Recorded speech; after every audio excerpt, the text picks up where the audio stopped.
Okay, there is just something so magical about a warm apple crisp fresh out of the oven, and this recipe does not disappoint.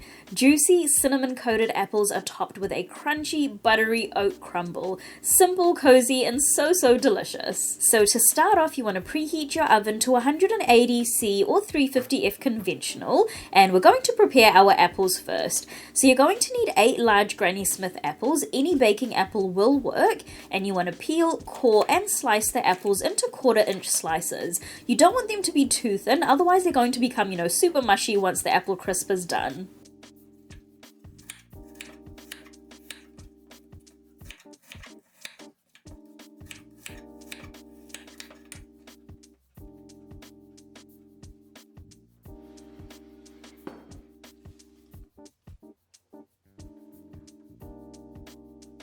So once all your apples are ready, you want to combine them with 100 grams or half a cup of white granulated sugar, 1 teaspoon of lemon zest. Remember to only grate the top yellow part of the lemon because we don't want the bitter white pith that's underneath, half a tablespoon of freshly squeezed lemon juice, 1.5 teaspoons of ground cinnamon, a 1/4 teaspoon of salt, half a teaspoon of vanilla, and 1 tablespoon of plain all-purpose flour, and then just give that a good mix until everything is well combined.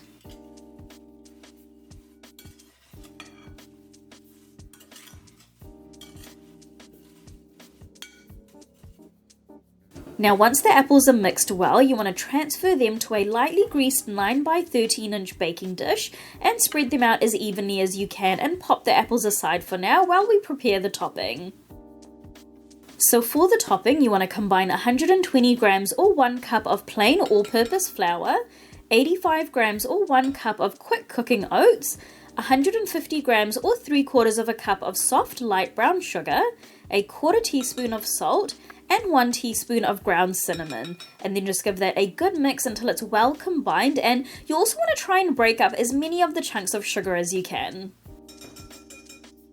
Now once that's done, you want to add in 170 grams or 3/4 cup of cold cubed unsalted butter, and we're going to press the cold butter into the dry ingredients. You can use a pastry cutter as well to cut the butter into the dry ingredients. Now the reason that we do this is because cutting the butter into the flour creates those delicious buttery clumps that bake up golden and crisp, as opposed to a topping that's, kind of greasy or flat. Now once you're done, your mixture should look something like this. It'll be kind of sandy with little bits of unmixed butter, which is exactly the way we want it, and then you want to sprinkle the oat topping evenly over the apples from earlier.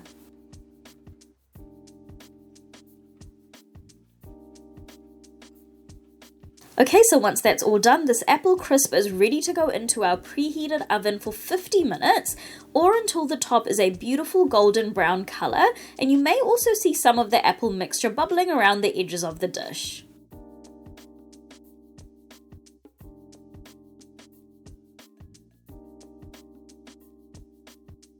So once the crisp is done, you just want to let it cool slightly, maybe about 15 to 20 minutes, just so that it isn't piping hot and has some time to firm up a little, and then it is ready to serve. This apple crisp is honestly so comforting and delicious. It's perfectly tart and sweet, not too much of either, and that oat topping has the perfect crisp texture and buttery taste. So that is it for today, guys. If you do decide to try out this recipe, then please do leave a review on my blog. It really helps our content out here at Cakes by MK, and I'll see you in the next video.